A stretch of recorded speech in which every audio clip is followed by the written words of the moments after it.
Good evening, ladies and gentlemen. Welcome to the Coltrane Conservatory of the Arts Talk Show. We're glad to have you back on today, and I would like for you to call your friends and family members. This is an interactive program in which we invite you to call in and have your opinions about anything that's said here on today.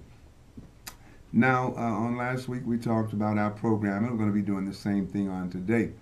I want to let you know a little something from the very beginning, those of you who have not yet had an opportunity to tune in to us. The Coltrane Conservatory of the Arts is a music school on the south side of Chicago. We're located at 6353 South Cottage Grove, and you can see our address right there on the monitor. I'd like for you to write that down, those of you who have children or grandchildren, and those of you who would like to yourselves play an instrument. We are there for you. We're the only school of our type that we know anything about on the south side of Chicago. And by the way, we also do tutoring in math and English. So if you're interested in those programs, we certainly will welcome you to come and register and become one of our students.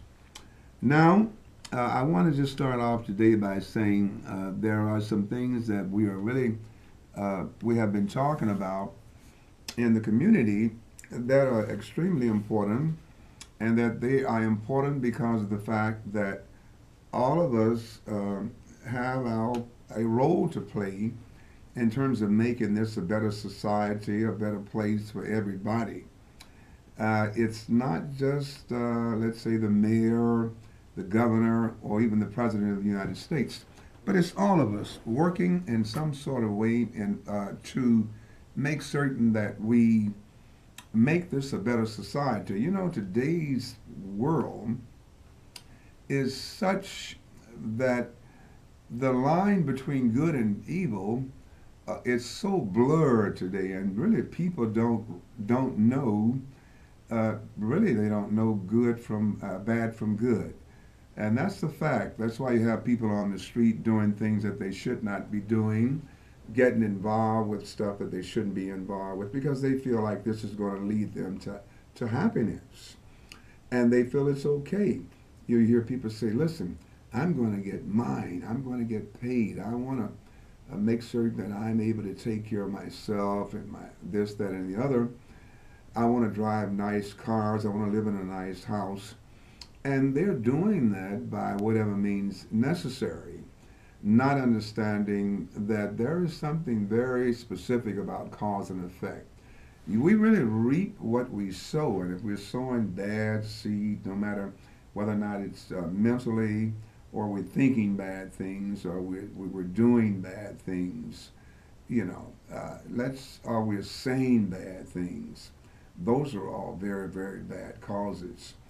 And we need to understand that if we keep doing bad things, I don't care if we are benefiting somewhat in the short term, it's going to catch up with us. And we even when we think about the state of black people here in America, and black people have come so far from where they used to be. I mean, we've only been out of this bondage for like 150 years. That's just a drop in the bucket when it comes down to talking about time. 150 years is really not that much. My grandmother lived to be 101 years old. Okay?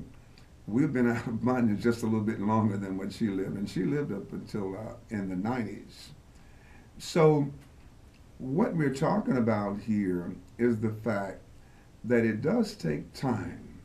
And in that, what is relatively small time, span of time, we've made all kinds of strides. See, now we have to understand that in many cases, back in those early days, or I should say around throughout the entirety of this embondishment of African Americans in this country, of Africans having been sort of, pressed into being some sort of Americans. In this time span, uh, we were not able to read, to write, to it was against the law in many states for a black person to read, to learn how to read or write. And so this was something that has never been done, to my knowledge, to any people who were put in bondage. You know, if you want to go back to the biblical stories of the Israelites, or you want to go back to some other areas where people were enslaved, so to speak, you won't find this occurring. So what has happened is that we, in spite of that, have gotten to this point where we are. So we can say, hooray, you know, because we've made it this far. But without very little assistance, you know, I might add. And so now, since we've made it this far, we need to go further. And that's why we have the math and English program that we have here at the Coltrane Conservatory of the Arts. We want to be able to help people to get into higher education and excel in math and English and writing. And our English program is focused and geared toward good writing. We want to be able to help us to go even farther than where we've gone, you know. And so these programs are for you. They're here for you to take advantage of, fully take advantage of. And our English program is a free program. And I am so just absolutely thrilled by the way in which some people are taking advantage of it, but we still have space. We have lots of space that's available and that's ready for the program. And what we'd like for you to do is to call and get more information about these programs. Now you can call this station today, and you can call our school, which is 773-891-1875, and get more information about these things.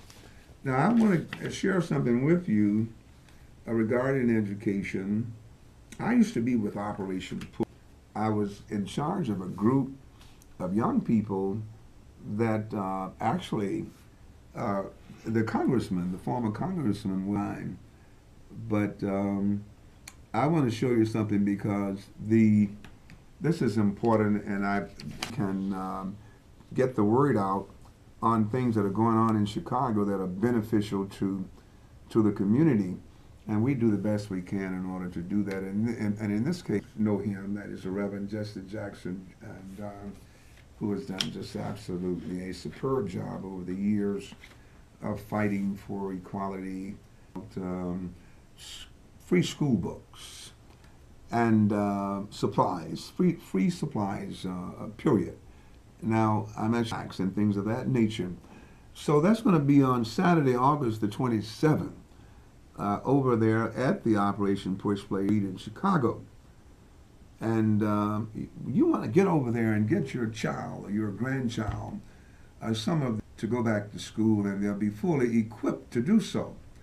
I mean, you won't be able to say, I couldn't buy any pencils, I couldn't buy any tablets, I was too broke, because these are free. And you want to get over there to Operation Push, and get yourself get these youngsters supplies, so when they do go to school, they're well equipped and ready to learn. Now, having said that, we know that there are certain things that you're going to have to learn in order to be a good citizen in this country, and certainly reading and writing and doing arithmetic are part of those things.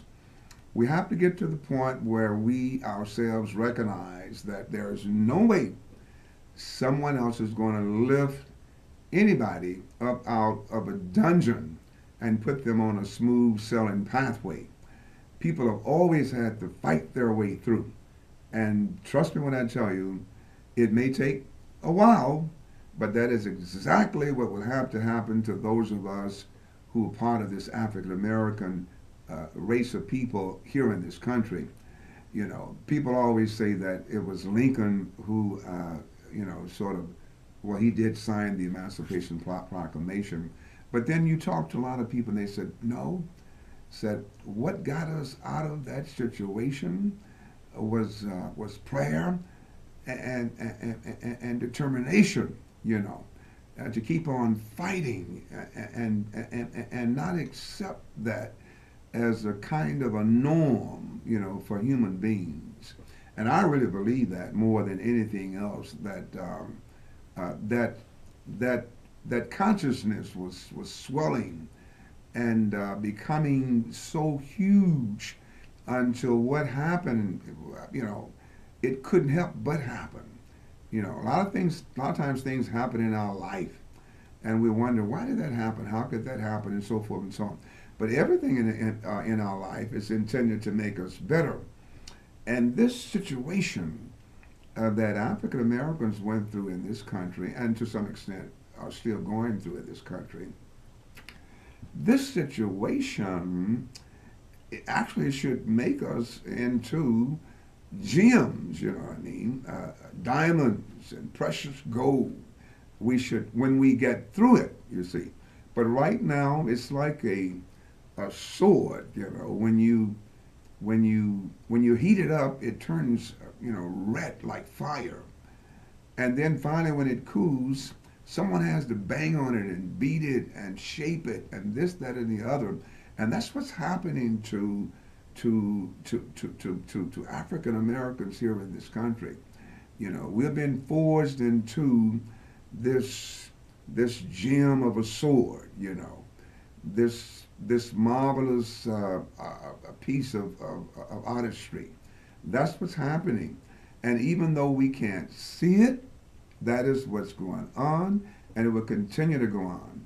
Now, having said that, if some of you out there have some ideas or you want to call in, the phone number is right there on the monitor. You can get that phone number and call in. We'll put you on the air. Now, if you want to know something about if you have any opinions about anything that I'm saying, we're not someone who won't entertain whatever opinion that you might have.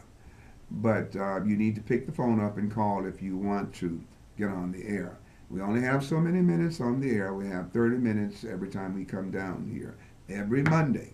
You want to write that down because every Monday we're going to be talking about something as we introduce you to our programming that's going to be beneficial to you in terms of something of philosophical value, you see. And so bear that in mind that while we're on here talking about this is the format that we have for this program.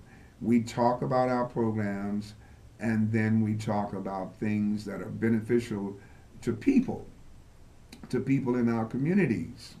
And that's the way we do it. We do invite you to call in. Okay, we have a caller now. I would like to put this caller on the air so we can they can talk. And caller, are you there? Yes, thank you for taking my call, and I want to make the point that I think that your message is an extremely important one. We can't begin to overemphasize. I barely can hear you. I don't know if our monitor, if something is turned down, but are you speaking directly into your Yes, do you hear me? transmitter? Do you hear me? I barely can hear Yes, you, do but you hear go me? ahead. I'm going to go ahead and sign I off want to on make it. the I hope point it's that not our equipment, but maybe yours or whatever. Are you speaking directly into you, or do you have this on some sort of no, I'm speaking directly into the phone. Do you okay, hear all me? right, go ahead. Go ahead. We're going to try it. Okay, thank you very much. So I don't think you can overemphasize the point that you're trying to make. The arts are an essential part of any culture. And in this country, as we see school budgets decline, and we I'm know sorry. for many schools, is going to be things like arts programs and things that really enrich young people culturally.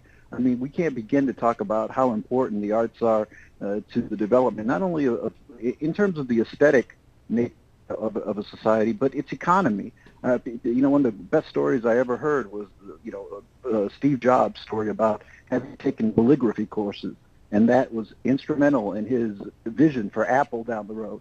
So when you get on your Apple product and you use your iPhone, when you do any of these things, that's part of the vision Steve Jobs had, and that came out of taking arts classes, arts. It didn't come out of science and math, though that's important. It came out of arts. So we can't begin to overemphasize that this is something that a society cannot live without. Okay, well, listen, we thank you very much for calling it. We certainly agree with you. Now, this caller was absolutely on point. The fact of the matter is the arts are so important. I mean, the arts are really the one thing that separates us from all the other animals, you know. In other words, that's our culture, you know, with music, with sculpture, and all of these other things that we do with poetry, and when this separates us out as human beings, and therefore we are the brain of this planet. We're able to do things and to make things happen, to send people out into space and this, that, and the other. But yes, I would agree wholeheartedly with the caller. See, we have to keep in mind that there is a creative side to our brain, you see. And then there's a so-called, you might say, intellectual side to our brain. And these two things work in tandem with one another.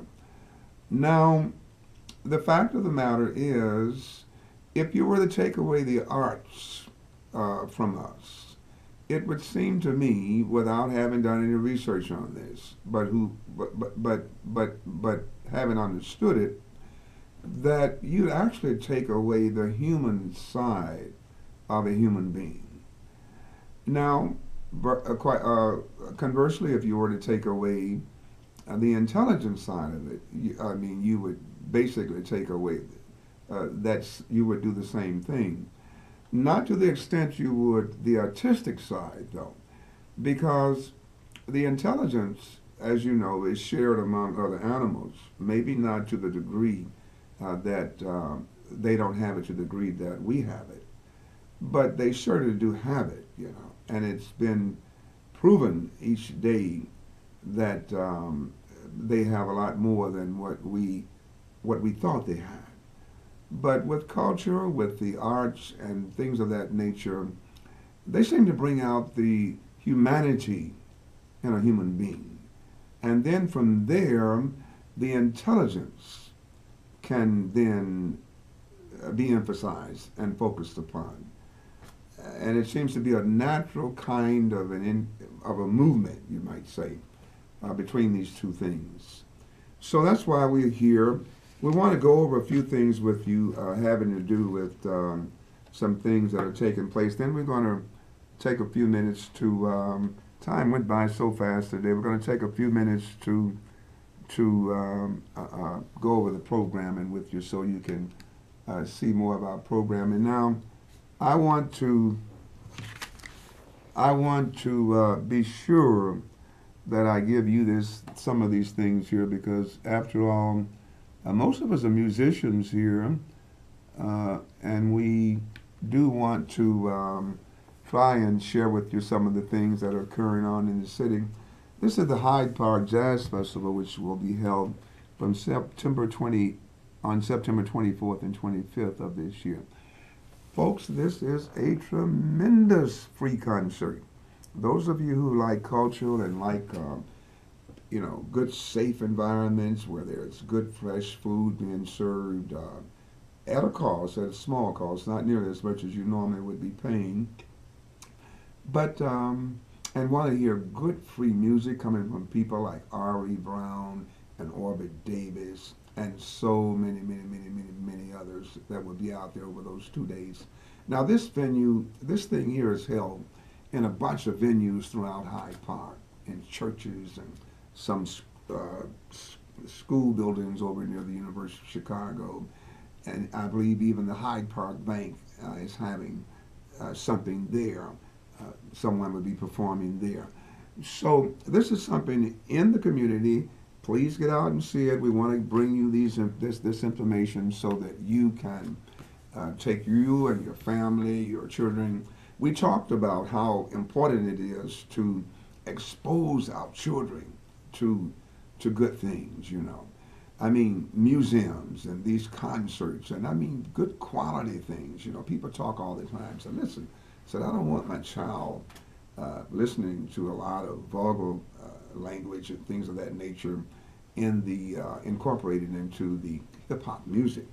And I don't blame you because all of that's going into the mind, and it becomes a part of the individual. You can't separate those things out from how this person is developing and growing into an adult, you know. And you may think it doesn't mean anything, but it does. And if you have to be at odds with your child or your grandchild because of the fact that they don't agree with you, be at odds with them, okay? Because 10, 15, 20, 30 years down the road, they're going to be so happy that you insisted that they become more involved with culture and the things that are going on in our society that really have value rather than some fleeting kinds of things that have very little value and that indeed are valueless because they offer so many negative options to people. And so I just want to say right now to those of you who are trying to learn how to play an instrument, those of you who have children, who have grandchildren, and you like for them to get involved with music, give us a call. And I would like for you to come by if you want to. We have a very nice facility, okay? And so we're at 53 South Cottage Grove, right next to the Grand Ballroom, but we have a top-notch facility. We have top-notch instructors. Place is air conditioned. You know, you'll be nice and cooled off when you come there. We have people who will greet you, and we have a waiting area. We have everything that you need. We'll bring you in. We do have a free assessment. Anybody who wants to play an instrument, we first give you a free assessment. We bring you in and we do teach all the instruments. You know, you can talk piano, drums, you can talk saxophone, you can talk trumpet, you can talk any of these instruments. And so what we do is we bring you in for a free assessment, and once you get that free assessment, then you're able to determine whether or not this is indeed an instrument that you would like to play. So we want to thank you for coming by on today and tuning in to us on today, I should say. And we do ask that you would please contact your friends and family members. And we do like to see you back here on next week at the same place. And once again, we do thank our production people here. We have with us Lionel Don and Mr. Theory Lewis. And all of our instructors and those of you who are out there, we really appreciate you who are tuned in.